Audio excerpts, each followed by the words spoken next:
A inicios de los años 60, la Guerra Fría había alcanzado su punto más alto. Como parte de una respuesta al intento por parte de los Estados Unidos de remover a Fidel Castro del poder, la Unión Soviética plantó misiles nucleares en el país para prevenir la intervención del enemigo. Lo que pudo haberse convertido en una tercera guerra mundial, culminó en un acuerdo entre el presidente John F. Kennedy y el líder de la Unión Soviética, Nikita Khrushchev, para remover los misiles y de esa forma eliminar la tensión mundial por dicho evento. Pero, ¿qué hubiera pasado si no?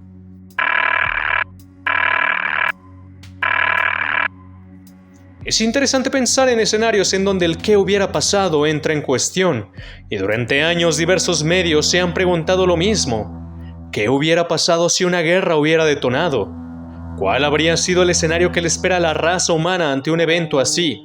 ¿Y qué es lo que le depararía a la vida en el planeta ante un escenario de destrucción mundial? Desde videojuegos, películas y cómics que intentan plantear este escenario hipotético de una tercera guerra mundial se han visto desde hace años. Un escenario en donde aquellos acuerdos políticos jamás llegaron a materializarse. Posterior a la Segunda Guerra Mundial, el miedo latente de docenas de escritores y cineastas cambió el panorama del entretenimiento, pues ya no había lugar para relatos alegres sobre una vida optimista en la Tierra, sino de una presentación de sus miedos más profundos, en donde el ser humano es la piedra angular de esos temores. El horror a la guerra y a las víctimas inocentes que dejó atrás presentó un antes y un después en el sentir colectivo de los artistas. Pero ninguna de estas grandes historias nos presenta un futuro tan deprimente y tan oscuro como el de un pequeño relato que da pie a la descripción más sombría y desesperanzadora que hay allá afuera. Estoy hablando del relato escrito por Harlan Ellison. No tengo boca y debo de gritar.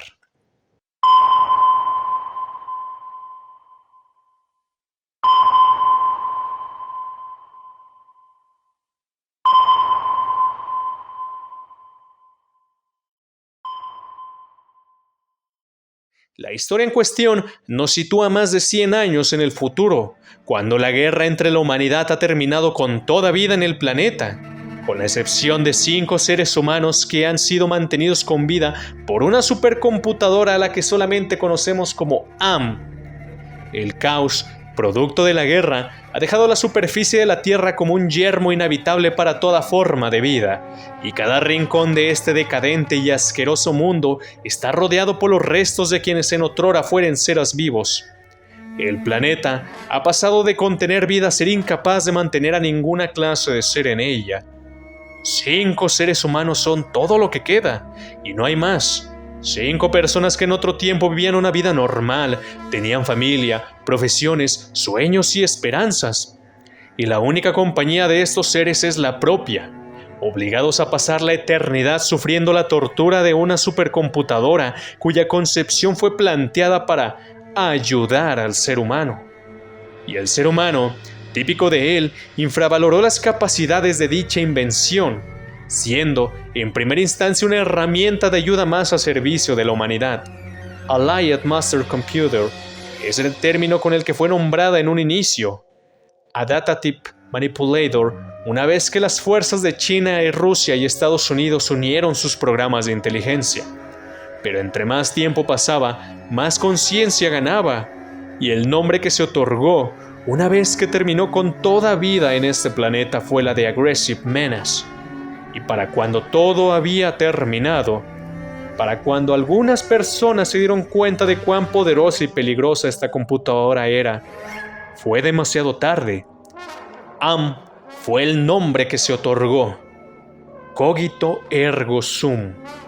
Pienso, luego existo.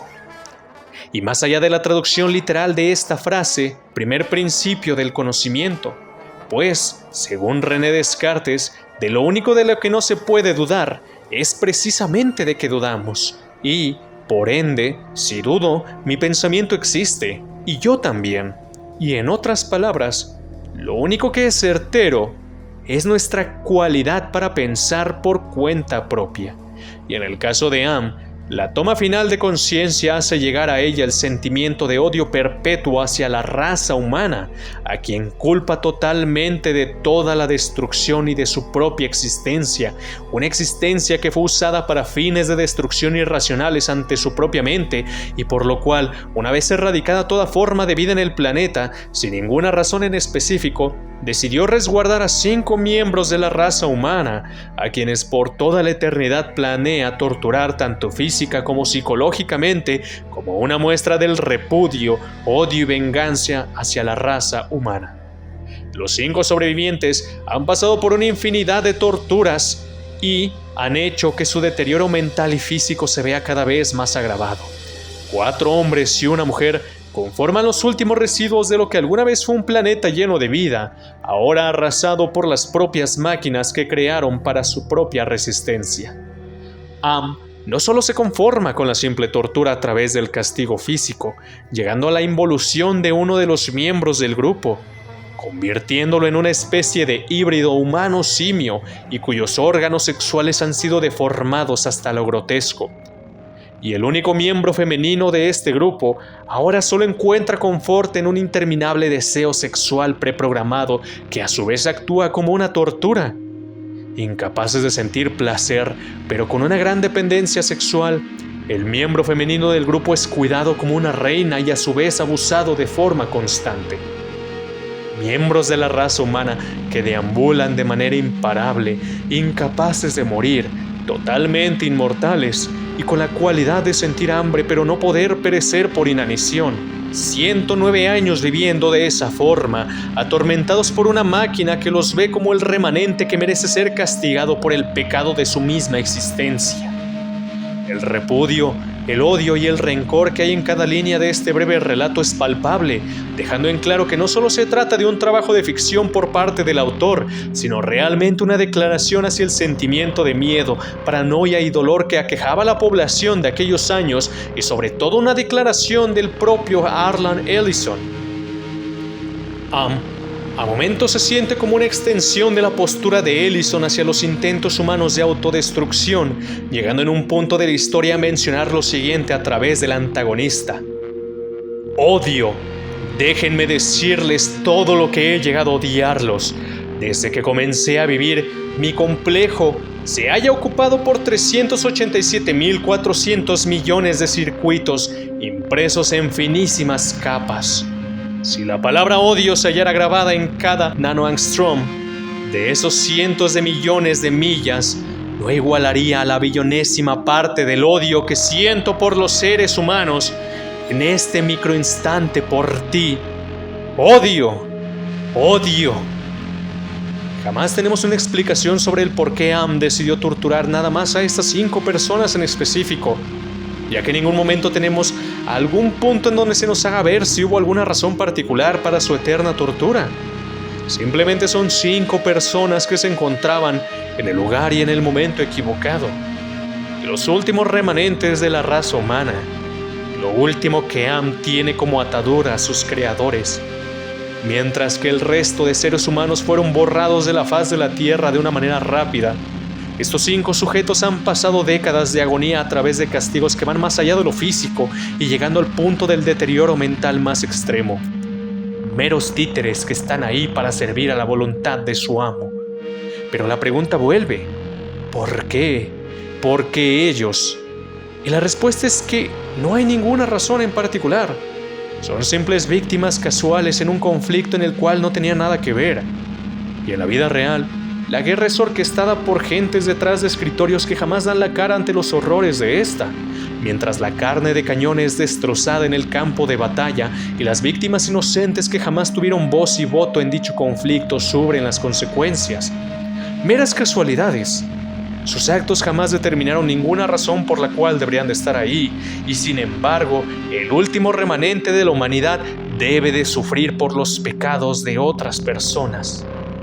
El pesimismo que condensa en solo unas cuantas páginas es realmente abrumador, pues entre más avanza la historia, mayor es el sentimiento abrumador de desesperanza, de depresión. No hay lugar a finales felices dentro de esta historia, solo dolor, tortura y miseria. Am no tiene intenciones de ceder en su castigo, mientras procura mantener a sus víctimas con vida sin importar lo que cueste. El dolor físico no es suficiente, llegando a jugar con ellos a través de castigos psicológicos, como por ejemplo, prometer comida enlatada, haciéndolos viajar kilómetros, enfrentando cientos de pericias en el camino, sufriendo el dolor de sus muy lastimados cuerpos y destrozadas mentes, solo para llegar al lugar y darse cuenta de que, en efecto, hay comida enlatada, pero ninguna herramienta para poder abrirla y ninguna posibilidad de poderlo hacer, solo ahí como una promesa simbólica fuera de su alcance.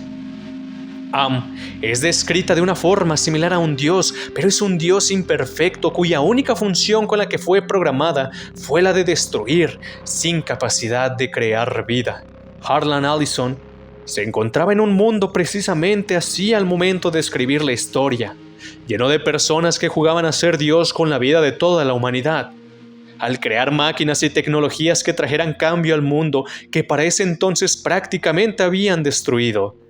Am es la guerra total, una amalgamación de caos, destrucción, sufrimiento y odio, y desde su perspectiva no hay ninguna clase de simpatía, pues aunque los personajes no tengan culpa alguna sobre la guerra y destrucción, solo son meras consecuencias atrapadas en el fuego, tomando total responsabilidad de lo que la humanidad ha hecho. La historia jamás cambia de perspectiva de odio hacia la humanidad. No hay esperanza. No hay nada de luz al final del túnel y simplemente somos guiados hacia más oscuridad a través de Am, quien solo es una extensión del sentir de su autor. Y en un mundo en donde todo ha dejado de existir, en un mundo en donde todo ha dejado de tener sentido, el único consuelo es la ilusión de la muerte. Y cuando los personajes se dan cuenta de esto, y después de un violento episodio detonado por la frustración de la máxima locura, a la cual la máquina los ha llevado, se percatan de que la única forma de terminar con su vida, con todo esto, es precisamente dejando atrás de este mundo. Ted, nuestro personaje principal y narrador, decide en un acto de bondad terminar con la vida de sus compañeros, o quizás en un acto de locura, siendo que al final solo él y la chica del grupo quedan con vida, y como acto final de bondad, decide terminar con la vida de ella, siendo que ella ya ha aceptado su destino, sabiendo que solo era cuestión de segundos antes de que Am actuara ante esta situación. Ted es incapaz de terminar con su vida, pero su último consuelo es el de saber que al menos la tortura ha terminado para los demás. Pero, sin duda alguna, el final es lo más devastador, pues pasando una cantidad indeterminada de tiempo, Ted ha sido convertido en una masa amorfa, una gran masa gelatinosa rodeada de suaves curvas, sin boca y con agujeros pulsátiles llenos de vapor donde antes se hallaban sus ojos. En el lugar en el que tenía los brazos, ahora solo hay apéndices cortos y de aspecto gomoso. Unos bultos sin forma indican la posición aproximada de lo que alguna vez fueron sus piernas. Am lo ha convertido en una parodia de sí mismo, en un ser grotesco que jamás podrá terminar con su propia vida. Am ha ganado, o al menos cree que ha ganado. Esa victoria solo existe en la atormentada mente del narrador. Cogito, ergo sum. Y convertido en un ser amorfo, y sin esperanza de poder terminar con su propia vida, bajo la siempre atenta mirada de Am, el narrador termina con la horrible línea que da su título: no tengo boca y debo de gritar.